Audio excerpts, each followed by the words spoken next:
السلام علیکم ورحمۃ اللہ وبرکاتہ۔ بسم اللہ الرحمن الرحیم۔ الصلاۃ والسلام علیک یا سیدی یا رسول اللہ وعلی آلک و اصحابک یا نور اللہ، اللہم صلی علی محمد وعلی محمد۔ میرے پاس بہت زیادہ میسیجز آ رہے ہیں کہ 10 محرم کے لیے کوئی عمل، کوئی وظیفہ بتا دیں درود پاک کا، کہ جس کی برکت سے ہماری دعائیں قبول ہوں اور ہماری حاجات پوری ہوں۔ تو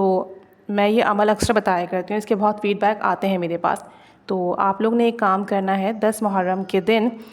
فیمیل اپنے ایام کے ساتھ بھی کر سکتی ہیں، مخصوص ایام میں بھی کر سکتی ہیں یہ، کیونکہ درود پاک کا عمل ہے اور اتنا مبارک دن ہے، تو لازمی سے کیجیے گا۔ فجر کی نماز سے لے کر عصر کی نماز تک کسی بھی وقت باوضو آپ یہ عمل کریں گے۔ اگر غسل کر سکتے ہیں تو بہت اچھی بات ہے، نہیں کر سکتے تو باوضو آپ نے بیٹھنا ہے، اپنی تسبیح پر خوشبو لگانی ہے اور خود کو بھی عطر وغیرہ لگا کر توجہ دھیان سے بیٹھنا ہے، باادب بیٹھنا ہے، گنبد خضرا کا تصور کرنا ہے اور سنہری جالیوں کا تصور کر کے آپ نے 313 مرتبہ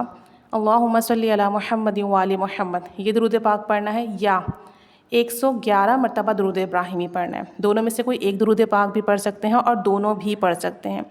الگ الگ وقت میں بھی پڑھ سکتے ہیں اور دونوں ایک ساتھ پڑھ سکتے ہیں۔ پڑھنے کے بعد اس کا ہدیہ آپ صلی اللہ علیہ وآلہ وسلم کو، پنجتن پاک کو، اہل بیت کو، بالخصوص امام حسین کو، آپ کے جتنے بھی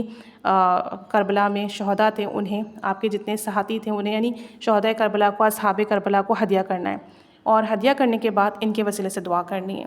اور آپ نے یہ عمل صرف کسی ایک حاجات کے لیے کرنا ہے، اپنی کوئی بھی ایک حاجات، لائک آپ کی انکم کا مسئلہ ہے، آپ کی ہیلتھ کا ایشو ہے، آپ کی شادی کا ایشو ہے، صرف ایک حاجات کے لیے کریں گے۔ یہ کرنے کے بعد پھر آپ نے دعا مانگنی ہے، رو کر رکڑا کر 5 سے 10 منٹ اللہ کے حضور، ان کا وسیلہ دے دے کے آپ صلی اللہ علیہ وآلہ وسلم کے وسیلے سے،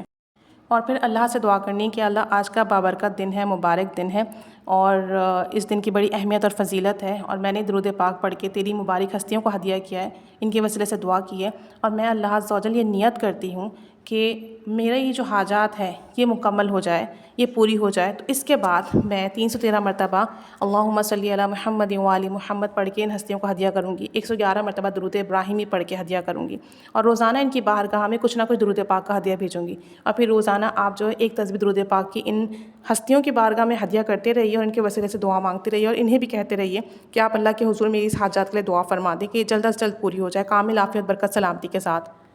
یہ دعا کر لیں، جب آپ کی حاجات پوری ہو تو کچھ صدقہ نکال کے اس کا ثواب ان ہستیوں کو ہدیہ کریں، کچھ میٹھا نکال کے وہ تقسیم کر دیں اپنی حاجات پوری ہونے پر۔ اور آپ نے جو ہے یہ عمل کرنا ہے، آپ یقین کریں اس عمل کے اتنے فیڈ بیک ہیں میرے پاس کہ بہت سے لوگوں کی محرم کے مہینے میں ہی حاجات پوری ہوئی، بہت سو کی 1-2 دن میں ہی، 1 ہفتے میں ہی حاجات پوری ہوئی، اور مختصر عمل ہے، چند منٹ لگیں گے۔ آپ خود بھی کریں، دوسروں کو بھی بتائیں، درود پاک کا عمل ہے، اس دن آپ درود شریف پڑھیں گے، امام حسین کو، شہداء کربلا کو ہدیہ کریں گے، اور پھر ڈیلی ان کی بارگاہ میں آپ ہدیہ بھیجتے رہیں گے، تو آپ کو اس کی برکات ملیں گی، اور آپ کی نسلوں کو بھی اس کی برکات ملیں گی، آپ کی جو حاجات ہے وہ پوری ہوگی انشاءاللہ تعالیٰ ان ہستیوں کی نظر کرم ملے گی اور اللہ کا قرب ملے گا،